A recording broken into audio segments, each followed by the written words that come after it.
All right, people, welcome back to the HaskinCast Podcast. This is a very special episode where I'm going to be talking about XTRAX Stems, the newest product from Audionamix. They've just put out version 2, and I've checked it out. I got to tell you, it's fantastic.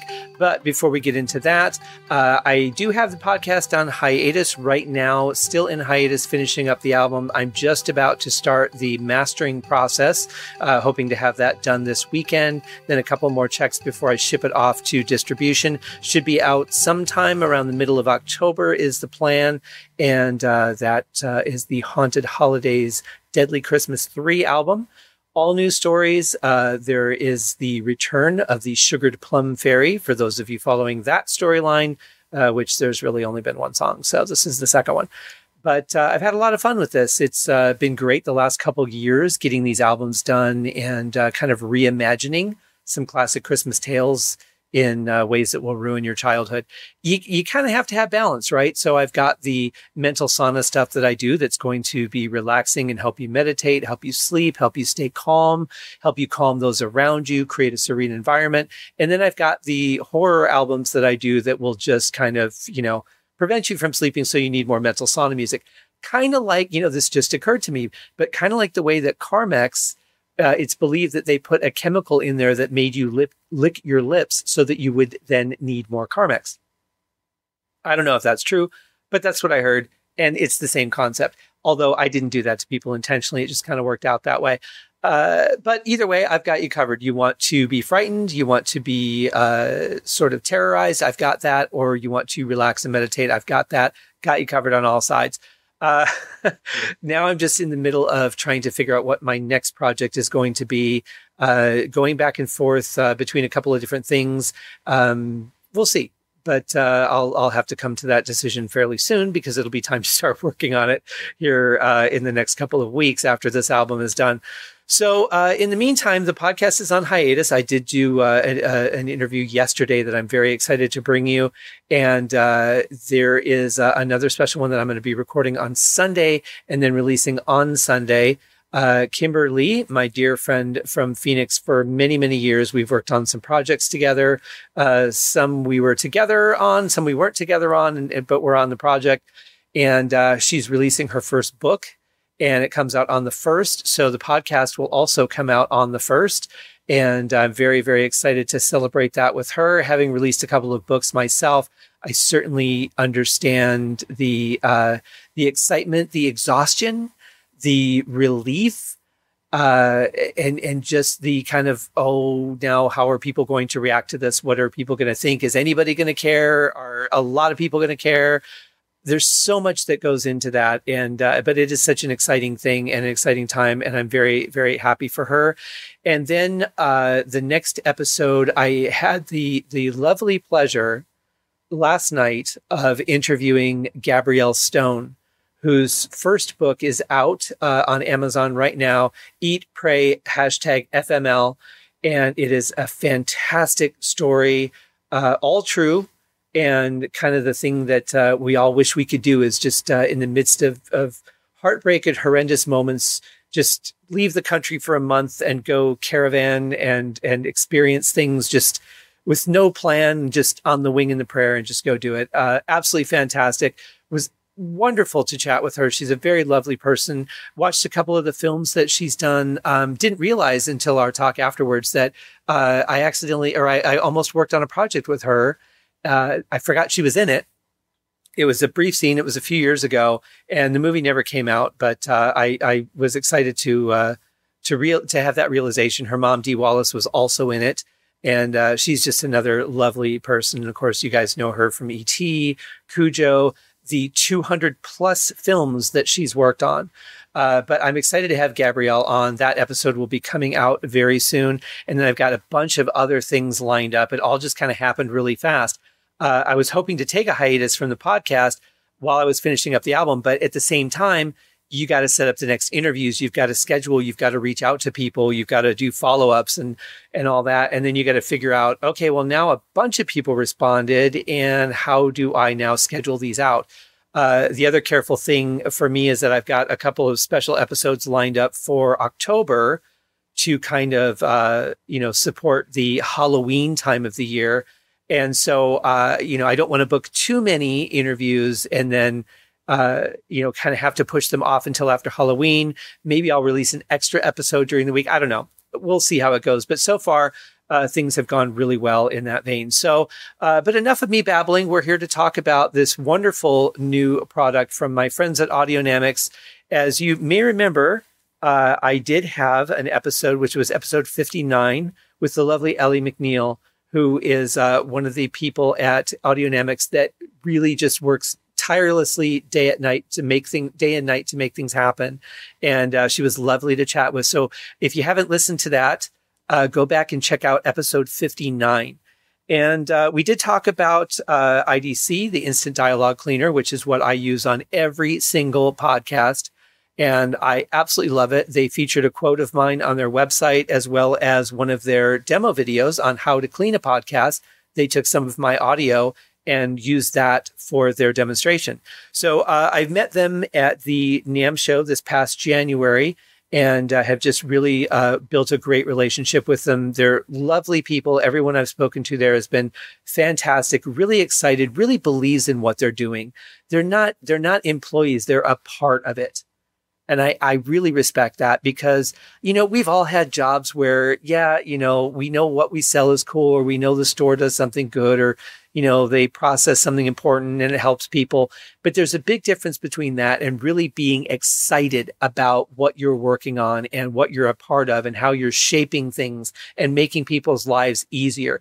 I'll tell you, just IDC alone, as I've said many times on this show, cut hours off of my process for each and every show. I can do so much more now because I'm freed up just based on a very simple dial. And I really, really appreciate that. So let's get into XTRAX Stems. And for the sort of samples, because I wanted you guys to hear the reality of it and really understand what you're getting. And and I'm using a song that I put out a couple of years ago with this Christmas theme that I've been living in 110 degrees. Mixing a Christmas album it's just kind of weird because you don't get that Christmas vibe. But it's like if you're shooting a Christmas movie, you're not shooting it in December, you're shooting it in the summer so that it can be ready for December. And, you kind of have to imagine that you're in that zone. So I've got the Christmas lights on. I've got the Christmas light screen, border on my computer. And so I thought, why not use this Christmas song? But the reason that I tested it is because it's very simple. My friend, Bruce Vaught played acoustic guitar on it. My friend Taran Emmert did the vocals, and totally isolated from me. They were both in Arizona in separate studios, Bruce in his studio and Taran went to a studio to record her vocals.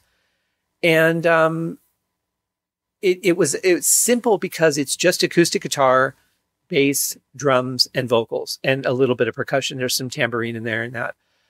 So I wanted to try it on something really simple and see kind of how it broke things out. I tried it on some of my rock music and got very similar results. It's a program that is not finite. There's not, here's exactly how you do this, because every song is different. The volume of everything, the panning of everything, where it's placed in the mix, the depth of it, how much reverb, and the system has to interpret all that to spit out the three primary tracks, which are drums, vocals, and other music. So you're going to have your guitars, your keyboards, your bass, synthesizers, any other thing like that will be in this other track.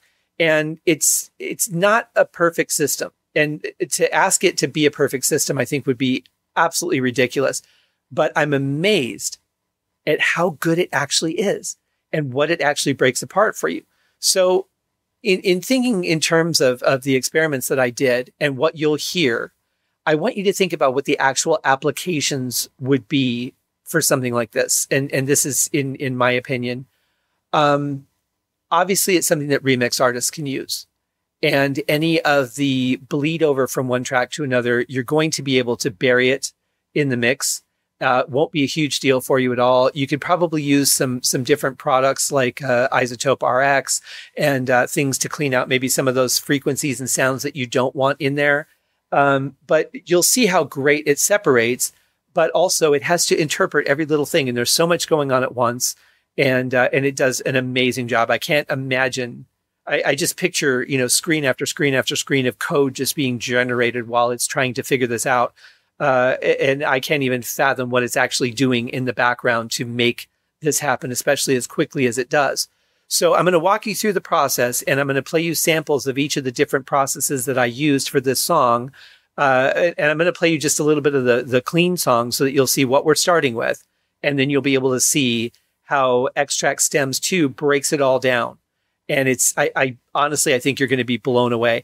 The analogy that I used to give people, I used to get people asking all the time, can you take the vocals out of this song? They might have wanted to just sing it on their own without the singer. They might have wanted it for maybe a karaoke version. And if you guys are going to do that, make sure that you're checking your copyright. Make sure that you're doing things properly. You don't want to get sued. You don't want to get a karaoke host fired or sued by one of the distributors because they're using illegal versions or anything like that. So I'm going to caution you on your usage in that manner. Do as you will, but that's definitely something that you want to think about. Now, that being said, the analogy that I would use with people was always when they would ask me, can you take the vocals out of this? I would say, can you take the sugar out of a cake after you've baked it? Because especially the musicians here or people that are familiar with recording studio processes would understand that you're taking all these individual things and you're mixing them all together into one final product, your MP3, your WAV file, however you're doing it. So all these things are now merged together into one. And to pick out those little grains of sugar is damn near impossible. You could do it. The process would be absolutely ridiculous. I mean, I've worked with some of the old band demos and stuff that I've got. And as my knowledge has grown, I'm getting better at it. But for me to sit there with a spectral analyzer and pick all those things out, it's like a cow watching a train go by. I get the concept of it. There's some things I can do, but I haven't really found or created the time to really sit down and work with it. So while people like Ellie are fantastic at spectral analyzation, I get it, but I'm not that quick at finding those individual frequencies without taking out a bunch of other stuff that I don't want removed. So now, though, that you can kind of do this, I can't use that excuse anymore. I can't use the cake analogy. And it's funny because I hate baking, but for some reason, most of my analogies are food related and more tailored to baking. I've never understood why, but that's just what comes into my head. So it's really a fascinating process, and to hear how it works, the result that you get is pretty amazing. Just trying to think, okay, this just took 5 minutes to analyze the song or 8 minutes to analyze the song. And it's already pulled everything apart, given me tracks and, phenomenal. So I'm going to play a little snippet of We Three Kings in its final released version.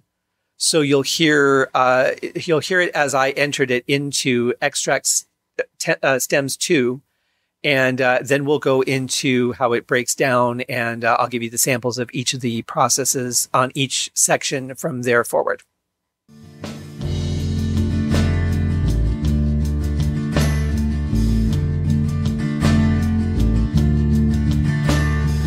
We three kings of Orient are, bearing gifts we traverse so far. Field and fountain, more and now. Okay, so that was just a quick little snippet so that you could hear what we're going to put into XTRAX Stems 2 and kind of give you a basis for how to determine what it's going to spit out or what to expect or how you can get used to what to expect. There's 3 types of separations that you can use. The first one is advanced. The second one is automatic high quality. And the third one is generic high quality. And I'm going to read you the descriptions in a minute. But first, when you install this and you use the program, it is not something that is going to be something that you need to update. You are basically live online with this program. So any updates can happen immediately. And you do have to log in to the user account, which of course the user account's free. But when you use the program, you have to log in. So you have to be online. And that's okay, because most of the time you're going to be anyway. Even if you're at Starbucks, you're probably going to tap into the Wi-Fi or whatever, and you'll be online to access the updates, helps, and all those things that you get. So the three types of separations that you can choose are, the first one is advanced, and I'm going to read you from the actual manual so that you can, not hear my sad interpretation of things. The advanced is based on a new deep neural network-based algorithm. The advanced separation option is 30% faster and dramatically improves separation quality when creating backing tracks and when separating lead, background, and harmony vocals into a single stem. I can read, I just can't speak. So I will say that in processing, I would agree that it is faster than the other two. I think this probably really depends on where you want your focus to be. And there are some extra tools to utilize when it comes to that, which we'll talk about in a couple of minutes. But that's what the advanced one, and that's what it's, at least mine was defaulted to. So if I just put a song in there, that's what it's going to go to unless I change it. The second option, which is the automatic high quality, which is also very good. It says, when selecting the automatic HQ separation option, the vocal separation occurs using an automatic voice activity detection process. Vocals are separated only when detected. This algorithm is recommended when creating acapellas. The algorithm will separate the lead vocal only, so it will have the harmony vocals intact in the music stem. That's pretty interesting. So it actually detects a lead vocal and separates the others into an instrument track, as it would if you were recording an entire song with a band. So I don't have any acapellas that I could run that through to test it, but I would love to. That sounds like a lot of fun. And then the third is the generic high quality. It's funny, that term is funny to me because even, high quality of any kind is high quality. So generic high quality seems almost like an oxymoron, but that's what they call it. And so the generic high quality says,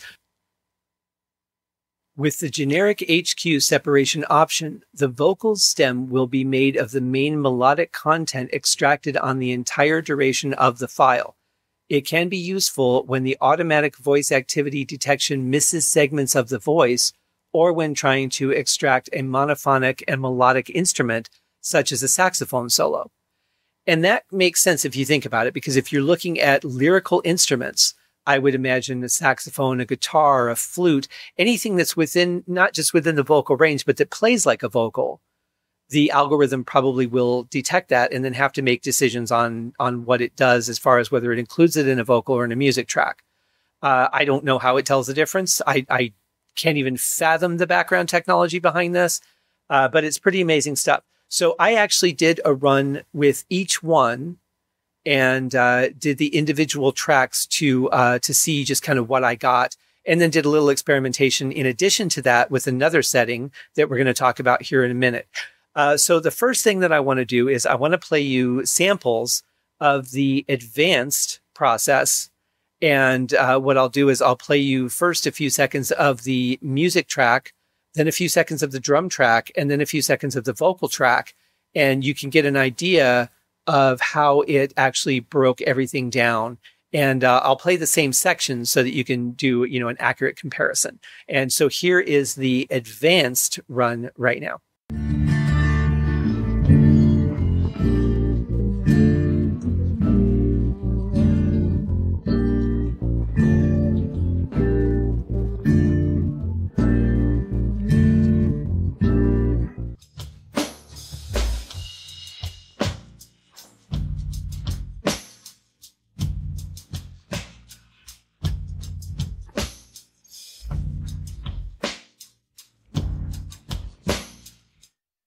We three kings of Orient are, bearing gifts we traverse so far. Pretty amazing, right? In just a matter of minutes, it's separated all that out. Is there a little bit of bass bleed in the drums? Sure. Is there a little bit of vocal bleed in the music? Sure. Vocals are pretty clean, though. And, but this all happened in a matter of minutes. It took all of that audio that was smushed together at whatever levels, whatever panning, figured it all out, categorized it, and put it where it needed to go. And I think that for a first sweep, that's really, really amazing and really, really clean. Thinking in terms of what you could do with that, if you were to say, if there was a guitar solo that you wanted to learn, you could easily put a focus on the guitar and have it spit out a more guitar-oriented mix or music mix so that you could figure out the guitar solo without any vocals or drums in your way. If you wanted to learn to how the vocals work, listen to them a cappella, sing along to them, practice, anything like that you can do. You can learn what the drums are doing. Really amazing what it does in a very short amount of time. It's not perfectly clean. Of course, I didn't know what to expect. When I first did it, I'm like, well, we're just going to see how it sounds, because that's really going to be the character. I can read about it, I can watch videos, but really hearing what it's going to do is going to shape my opinion of it. And it wasn't what I expected, because I think we're just trained to expect that everything's going to be perfect. But there's no way with everything this has to do is everything going to be clean and perfect. It has to make a lot of judgments and make a lot of decisions in a very short amount of time. And I think it does it brilliantly. So if you were doing a remix of a song, though, it would be really easy to take these vocals, even just as they are right now, and put them in your remix. It would be easy to sample the drums. It would be easy to do something with the music. Just right off the top, without doing anything at all, you've got something to work with. And I really like that. Now, there is a second really cool feature to this that is just as important to me as is the type of separation option that you use. And there is a little triangle in the middle of the interface, in the middle section. And this has your same three sections, your music, your drums, and your vocals. And there's a point in the middle that you can move around. And you can say, I want more focus on this. If you put it straight to the bottom, you'll get more focus on the music and the drums. If you lean it to the right, you'll get more focus on the drums. To the left, more the music. To the top, the vocal. And there's points in between where you can drop it and say, I want more, but not 100% focus on this. So it's really cool because it tells the program really what you want more so than anything else. So I did that just off of the advanced separation. I thought, well, you know what? I want to see what are the extremes here. So I did 3 additional separations, all the advanced separation option, one focusing on the music, one on the drums, and one on the vocals.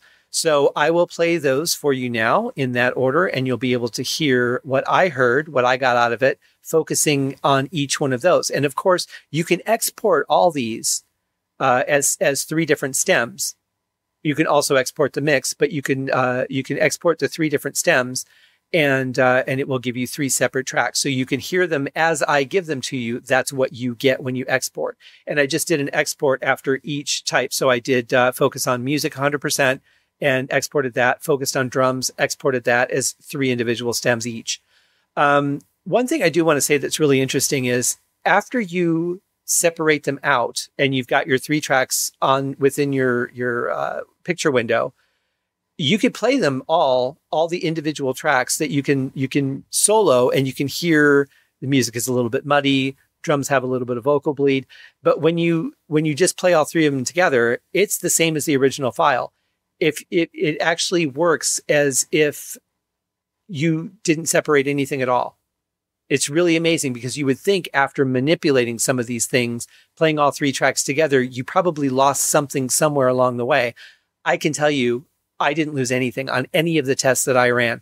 They all played perfectly as if I hadn't separated them. And I think that's really cool because I expected some element of loss, 10%, 12%, something.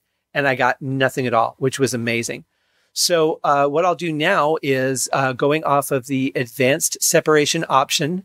These are the 3 exports in this order: music, drums, and vocals, with the 100% focus on each one of those. And that result was this.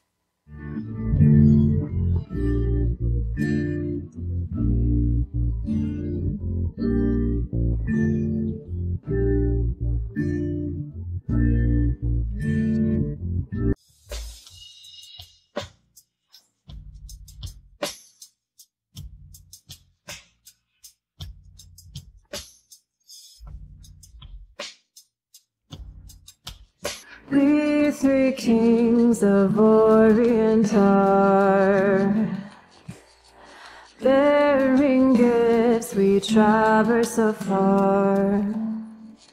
Pretty unbelievable, right? And again, it only took a few minutes per focus to bounce those out and then export them as stems.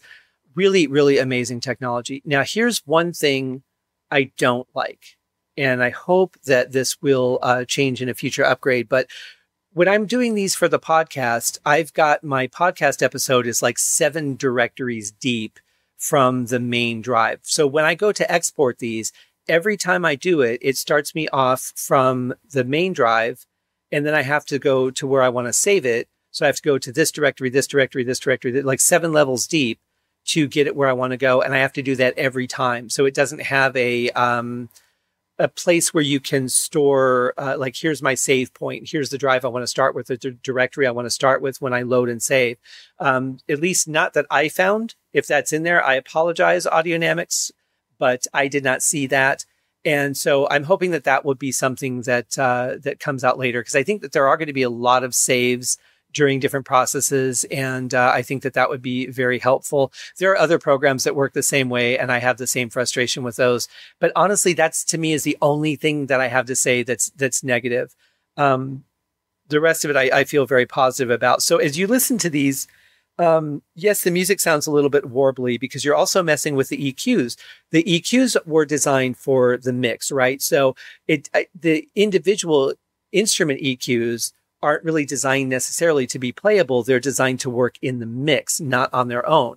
And then as you're separating things, it's got to make decisions, and as it moves things around, the EQ is going to change a bit. So that's why your music track sounds a little bit more warbly. That's why there's a little bit maybe more tinniness in the drums than it might sound with the regular song, because all that stuff is changing as it separates.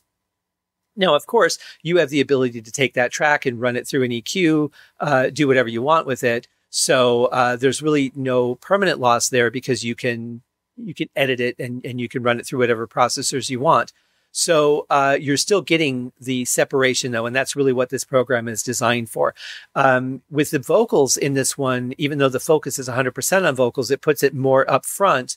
You're still getting a little bit of bleed through. You're hearing a little bit of that tambourine because of the frequency, and you can still take those frequencies out with other programs, or you can blend them into whatever project you're working on. Obviously, the tempo of the vocals is probably going to be, unless you're doing any speed correction or pitch correction, it's going to be the same tempo in whatever project you're using it in. So the tambourine, the hi-hats or whatever probably are going to blend into whatever you're doing anyway. So as you listen to it, it's separated. At first I was like, oh my God, what do you do with this? And then, kind of putting 2 and 2 together. Well, here's what you're going to do with it. And here's how that's going to work. And here's why this doesn't really matter. The music tracks you're probably not going to use for much. At least I wouldn't think so. I don't do remix music, so I don't really know that much about it. And my hip hop and rap knowledge is minimal at best. So I'll leave that to you guys. See what you think of it. And again, you can run it through whatever processes, EQs, effects, whatever you like. So this program, though, is just designed to separate. And it's taking all that sugar out of the cake for you. So those are the 3 individual focuses that I had obtained from the advanced separation option. So that's the only one that I took the time to do that with, because I get it. I see how it works.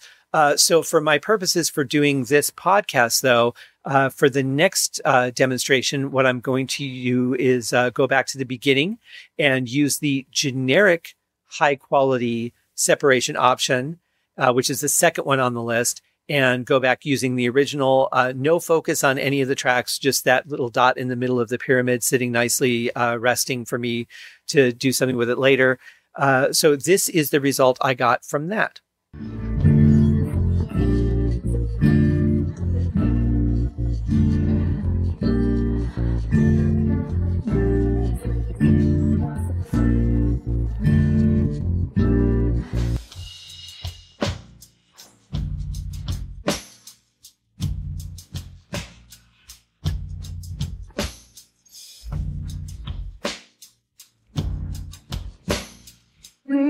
three kings of Orient are bearing gifts, we traverse so far. Now, I will say that it did take a little bit longer to run the generic high-quality process, as it did say that the advanced was the fastest in the manual. But I think the results are still solid. I think it really just depends on what you're going for as to what algorithm that you're going to use. And keep in mind that that's exactly what this is. What you're hearing is one song that was mixed one way with the EQs and the panning and everything that it was mixed with. And that's how it's making its decision on what it thinks everything is. Different songs that I ran through this process had different results. Sometimes the vocals were a little cleaner. Sometimes they were a little bit muddier or had a little more blended into them. It all just depends on what you put into it and how you work with it. And the more that you get used to working with this tool, the better that you're going to get at it fairly quickly. The frustrating part is just waiting for the algorithm to do its thing and just, God, I wonder what this is going to sound like. Did I do it right this time? Do I have to run the process again? But it's really not that bad because it really doesn't take that long.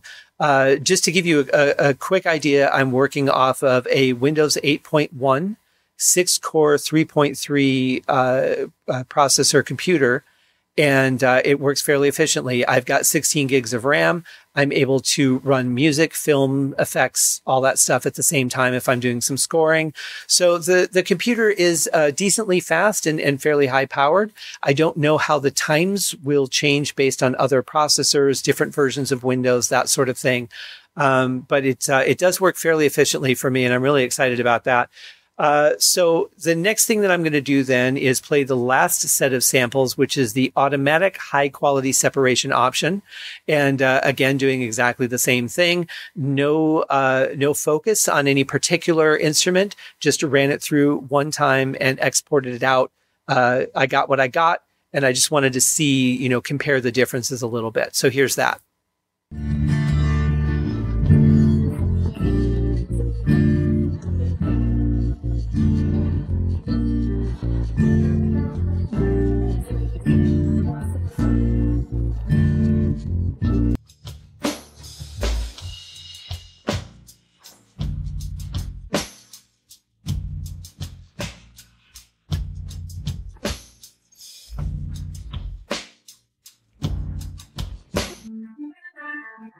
We three kings of Orient are bearing gifts, we traverse so far. Okay, this one you may have noticed that I left a little more room at the beginning because I wanted to hear what it did on the vocal tracks. And so it was a little bit of extra bleed through on this one, again, with no focus. So if I put the focus on the vocals, that would change that quite a bit. But I wanted to hear that little warble that was going on that track as well.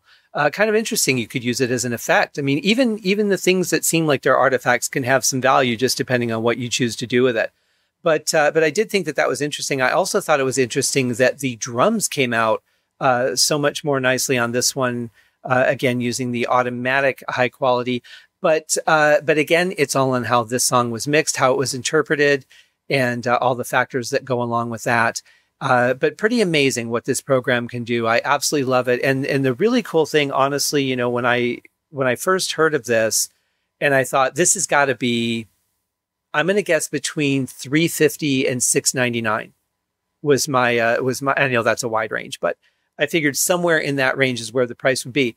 But I just checked the Audionamix website, and the current price on this is only $99 to be able to do that kind of separation. Pretty awesome. And the fact that you're online with it and you get the best version of it all the time, any updates that they do, and they're constantly working on things, as Ellie told us on the last, on episode 59.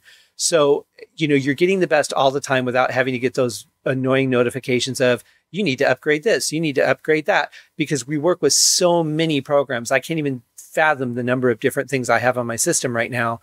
And to not have to worry about getting notifications, to know that I'm just getting the best of the best all the time. I absolutely love that. At first, I was a little put off, with the fact that you had to be online to use it, because what if I'm not? What if my internet goes down? What if I'm at a place that doesn't have Wi-Fi and I'm working on a laptop or something. But it actually is really cool it's not a problem because most of the time you're online anyway. And I think it's such a benefit to be able to get those immediate updates and not really have to worry about things. So that's pretty much it in a nutshell. There are a couple of other features to it. Once you put in your song, you can mute and solo the different tracks so that you can hear what it did. You can decide if you want to make adjustments on any of that before you export. You can export the mix. You can export the individual stems as well, each of the three. You do have a master volume that you can manipulate. Lots of cool stuff. I would say, explore it, play with it. I don't think though, and this is just me in my opinion, I've not talked to anyone at Audionamix about this, but I don't really get that there's a finite science to how to run this. I think because every song is so different, the algorithms are being updated. There's no, here's how you do a rock song. Here's how you do a country song, because there's too many factors. How much reverb? How was it panned? How many instruments are there? How many vocals are there? Is it a male or female? Is it more bassy or tinny? So many factors that I think everything that you put in, you're just going to have to experiment with. Now, I would imagine though, that over time, as you get used to the different, separation options and then the different instrument feature options, as you get used to kind of how they work, you'll be able to say, okay, with this song, I think I would be best starting it with this setting instead of the other settings, because I think that this will work better. And the more you use it, of course, the more your ear is going to get trained to it, the more you'll be able to make those predictions and at least find yourself some starting points. But overall, even if you just open up the program, you log into it, you throw your song in there, and you use the advanced separation option, you're going to get some good stuff just right off the bat. And I honestly think it's well worth playing with. I think it's a really cool program. I'm very excited to have the opportunity to work with it. Thank you very much, Ellie and Audionamix, for giving me the program to play with. And I can't honestly say I would have expected in 2019. Just considering the history of how things have progressed, as great as technology is, I wouldn't have thought we'd be able to do this. I really didn't. I thought I would forever be free of removing vocals from things for people, just because I didn't think the technology would really exist in my lifetime to do it even this cleanly. And I think it's pretty cool. So check it out. Go to audionamix.com, www.audionamix.com. And of course, that link is in the show notes. I think I remember seeing a couple, was it this? I think I saw a couple of videos on YouTube. I'll look for the links. If I can find them, I'll put them in the show notes, but feel free to explore. They've got some demos on their site. Go check it out. It's really, really fascinating. And then, as Ellie was telling us on episode 59, these are the tools that they use to separate out vocals so that people could, sing with people that aren't along again. Natalie Cole could sing with her father, who passed away some years ago. And, some dream projects could come true for people. And I think it's really amazing not just the ability to do it, but what people are coming up with for projects and what they're doing with them. And I love it. I just love it. I love creativity. I love the idea of pushing the bounds. I love taking old things and finding new things to do with them. And I love the idea of singing with people that we've always wanted to sing with. Again, before you release anything, before you put anything out there to the public, if you're utilizing someone else's music, for the love of God, please check the copyright. Make sure that you're doing things properly. You don't want to end your career trying to do something that was, always a dream for you to do. So be very, very careful of that. Apart from that, check this program out. It's $100. It's amazing. You've heard what it can do. Thanks to Bruce and Taran for being a part of We Three Kings a couple of years ago. And just if anyone's interested, that song, that version is available on Amazon, iTunes, CD Baby, Spotify, all the usual places under me, Scott Haskin. I think some of the sites might be Scott K. Haskin, or I think they all are actually Scott K. Haskin. But you can check it out there, any of those places that you purchase or listen to music. And thank you guys for joining me on another episode of the HaskinCast Podcast. Thanks to Audionamix, my friends there. You are wonderful. Keep doing what you're doing. I love it.